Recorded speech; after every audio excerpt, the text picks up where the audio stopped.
चला बनवूया अर्धा किलो खवा प्रमाणात गुलाबजामुन।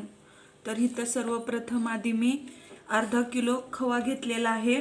हा आपल्याला छान असा मळून घ्यायचा आहे, कारण ह्याच्यातल्या गाठी आपण फोडून घेणार आहोत। त्याला पूर्ण एक जीव करून घ्यायचा आहे आणि नंतर ना ह्याच्यामध्ये आपण मैदा मिक्स करून घेणार आहोत।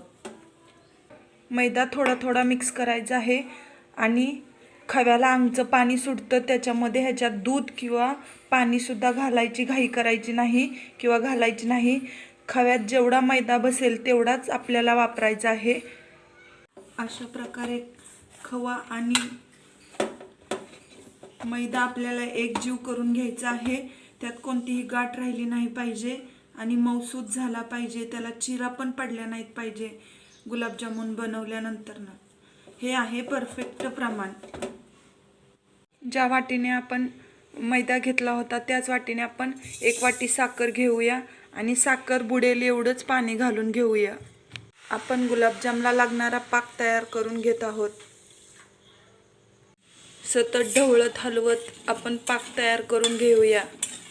पाक जास्त एकतारी पण नाही बनवायचा, थोडासा चिकट झाला की आपण गॅस बंद करून घेणार। गुलाबजामला थोडासा पातळच पाक लागतो।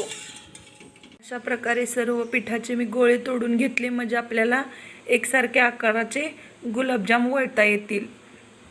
अशा प्रकारे आपला थोडासा चिकट असा पाक तयार होत आहे, पाक तयार झाला आहे। आता आपण गुलाबजाम बनवायला घेऊ गॅस बंद करून।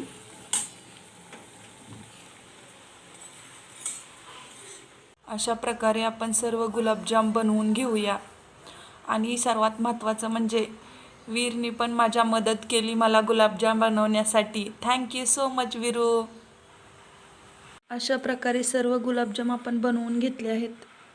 एकदम मंद आचेवर आपल्याला सर्व गुलाबजाम एकसारखे तळून घ्यायचे आहेत।